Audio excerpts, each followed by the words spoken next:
Yüzü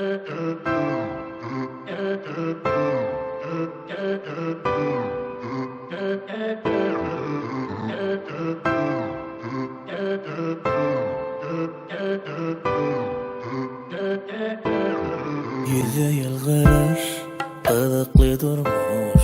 Soğuk del bu kış yanımda bulsan. Fikrimde sen, gözümde sen. Baltlı hemmeden yanımda bulsan. Yüzü yılgırır, ılıklı durmuş. Soğuk del bu kış yanımda bulsan. Fikrimde sen, gözümde sen. Baltlı hemmeden yanımda bulsan. Öğürdüm qolub bu kadar dünyamıysan, ömrümüsün, sevgimizsin. Var yarın qolub söyanım, yanına sen. Söyle ve söyleyen seni, gözlerimi, güler yüzünü, sen yaşını. Söyle ve söyleyen seni, sen gözlerimi, güler yüzünü, sen söylerim bilmem.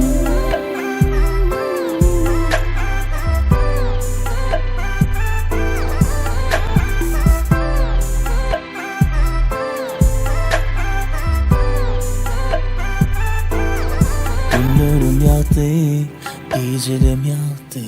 Yüreğim bilin, yüreğim bantlı.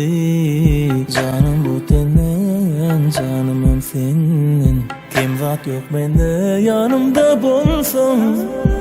Öğürdüm qolub bu kadar dünyamıysan, ömrümüsün, sevgimizsin. Var yarın qolub söyanım, yanına sen.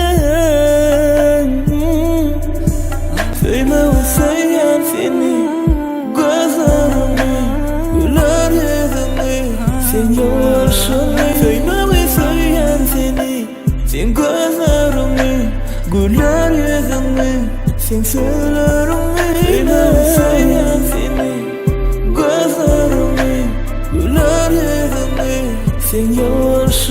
Söyle ve söyleyen seni, sen gözlerimi, güler yüzünü, sen söylerim bilmem.